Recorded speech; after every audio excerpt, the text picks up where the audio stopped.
네, 이제 최근에 그 2분기 실적 시즌이 왔기 때문에 실적을 발표하는 기업들이 많습니다. 그래서 그 중에 그 대형주인 아모레퍼시픽도 실적을 발표했거든요. 그래서 실적 관련된 내용, 평가, 그리고 앞으로의 전망에 대해서 한번 보겠습니다. 우선 아모레퍼시픽 같은 경우 2분기 영업이익이 전년 동기 대비해서 39.8% 감소했습니다. 그래서 878억 원을 기록했어요. 그래서 2분기 영업이익 878억 원인데 기존의 컨센서스는 1250억 원이었습니다. 보통 이제 컨센서스를 한 20% 이상 하회하면은 어닝 쇼크라고 하거든요. 그러니까 컨센서스를 20% 이상 하회했으니까 네, 어닝 쇼크죠.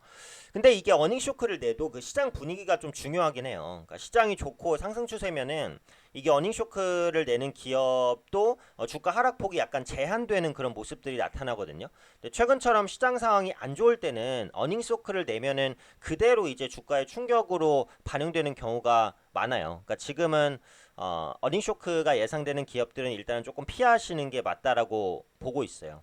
아모레퍼시픽의 실적이 부진했던 이유는 그러니까 주요 브랜드의 부진이라고 봐야겠죠. 아모레퍼시픽 하면 이제 생각나는 브랜드 뭐 많이 있습니다만 이니스프리 있고요. 그다음에 뭐 에뛰드도 있어요. 그 외에도 이제 다수의 뭐 브랜드들 가지고 있는데 이런 게 이제 보통 보시면 중저가 라인업의 화장품이란 말이에요. 그래서 중저가 로드샵이 좀 부진했죠. 그리고 통관 문제로 중국 면세 채널의 매출액이 역성장한 부분도 있고 또 아모레퍼시픽은 그 방문 판매 매출이 꽤 높은 편인데요. 방문 판매 매출액도 좀 부진했습니다. 그리고 글로벌 사업 확장을 위한 투자비 계속해서 증가하면서 마케팅 비용이 부담이 늘어난 것도 역시 이제 실적 부진의 요인이 됐다라고 보시면 될 것 같고요. 아모레퍼시픽 같은 경우에는 그 화장품이 뭐 이건 아모레퍼시픽이니까 쓸 거야 라는 것보다는 전체적으로 가성비를 따져서 소비를 하는 경향이 많아요. 그러다 보니까 확고한 브랜드 가치를 가졌다고 보기는 조금 어렵거든요. 그래서 실적의 변동성도 큰 편입니다. 그래서 사측에서는 그 하반기에 중국의 최대 소비 이벤트죠. 그러니까 광군제를 앞두고 알리바바와 브랜드 제휴를 강화해서 하반기 실적 턴어라운드를 만들겠다라고 하기는 했어요. 그래서 하반기에 실적 개선이 조금 나타날 수도 있기는 한데 전반적으로 어려운 업황은 계속되고 있다라는 거죠. 자, 그럼 화장품 업황이 왜 어려운지 한번 보겠습니다. 일단 기본적으로 국내 화장품 업체 간 경쟁이 너무 치열해요. 자, 이제 외국인이 많이 찾는 곳 어디죠? 명동. 아직도 많이 찾긴 합니다. 명동에 가시면요. 화장품 가게가 진짜 많아요. 근데 이전 대비 이제 고객이 많이 줄어든 부분이 느껴집니다. 특히 이제 아모레퍼시픽, 토니모리, 에이블 CNC 중저가 로드숍이 난립해 있는 상황이어서 가격 경쟁이 치열해요. 그래서 화장품을 팔아도 사실 제대로 된 마진을 남기기가 조금 어렵다라고 보시면 될 것 같아요. 그리고 두 번째로 위협적인 요인은 이게 더 위협적인 요인인데 중국 로컬 화장품 업체의 성장입니다. 이게 국내 업체에 있어서는 아주 치명적이에요. 화장품이라는 것은 만들어내기에 IT 기기나 바이오나 이런 사업처럼 엄청난 기술력이나 아니면 오랜 시간이 필요한 산업은 아니에요.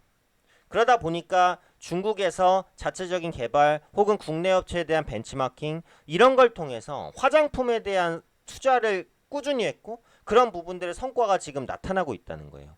중국의 화장품 업체 중에 유명한 업체 중에 하나가 이제 바이쉐링이라는 업체가 있습니다. 작년에 중국 쇼핑몰 티몰에서 화장품 매출 1위를 기록했어요. 중국 현지에서 중국 로컬 업체들이 한국 화장품 업체들을 밀어내고 고성장을 보이고 있다는 거죠. 그러다 보니까 이제 아모레퍼시픽이나 다른 중저가 브랜드들도 중국 말고 다른 시장을 계속해서 찾고 있는 거예요. 근데 아직까지는 중국에 대한 매출 의존도가 대부분 높아요. 그런 부분들이 실적 부진의 큰 요인이다. 이렇게 보시면 되겠죠. 그래서 화장품 업체는 결국은 충성도 높은 브랜드를 보유하고 있냐. 이게 관건입니다. 근데 아모레퍼시픽은 여기서 약하다는 거예요. 최근에 중국 소비자의 트렌드를 보시면요. 예전에는 화장품 사서 막 20개, 30개 다 쓸어갔어요. 종류 불문하고. 근데 요즘에는 아니에요. 중국 소비자들도 그 개인당 GDP 그러니까 소득이 늘어났기 때문에 고까지만 GDP는 국내 총생산을 말합니다. 그러니까 개인 소득이 어쨌든 늘어났어요. GNP 같은 부분들이. 그래서 고까지만 기능성이 높은 화장품을 선호하는 경향이 크고요. 자신이 선호하는 브랜드에는 기가의 직업을 열어요. 그러다 보니까 화장품 업체 중에서도 고가 라인업이 잘 구축되어 있으면 혹은 중국인의 선호도가 높으면 그런 업체는 선별적으로 성장해요. 대표적인 게 뭐예요? LG 생활건강입니다. 지금 화장품주 주가 대부분 안 좋아요. 하지만 LG 생활건강은 버텨요. 왜냐? LG 생활건강의 화장품 브랜드 후, 숨, 오이 고가입니다. 하지만 잘 팔려요. 중국인들이 그렇게 좋아한단 말이에요. 여기서 LG 생활건강은 어떤 전략을 폈는지 아세요? 고가 라인은 숨, 오이에 한 단계 더 고가 라인은 숨마, 더 퍼스트라는 브랜드를 런칭합니다. 원래 고가 라인이 잘 구축이 돼 있는데 거기서 더 비싼 걸 내버려요. 숨마와 더 퍼스트 같은 경우 화장품 케이스도 보시면 황금색입니다. 빛이 나요. 세트로 2~30만원대 굉장히 비싸요. 하지만 그럼에도 불구하고 잘 팔려요. LG생활건강의 전략은 뭡니까? 양적 성장이 아닌 질적 성장이에요. 이게 맞아 떨어진 거라는 거죠. 그래서 앞으로 이제 국내 화장품 업체는 결국은 중국인이 선호하는 브랜드를 갖추고 있느냐, 고가 포지셔닝에 성공하느냐, 이 부분에 따라서 앞으로도 성장을 달리할 겁니다. 근데 적어도 아모레퍼시픽은 이 부분을 아직 찾지 못했어요. 그러다 보니까 하반기에 앞서 말씀드린 관군제 이런 것들로 실적이 좋아진다고 해도 반짝이 그칠 수 있다는 거죠.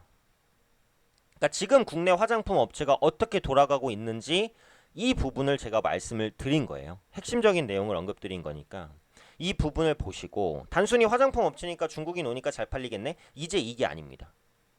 중국인이 선호하는 브랜드인지, 킬러 콘텐츠를 갖고 있는지, 브랜드 가치가 확고한지 이런 부분들을 보셔야 되고 앞으로 국내 화장품 업체의 성장 차별화 현상은 더 심화될 거예요.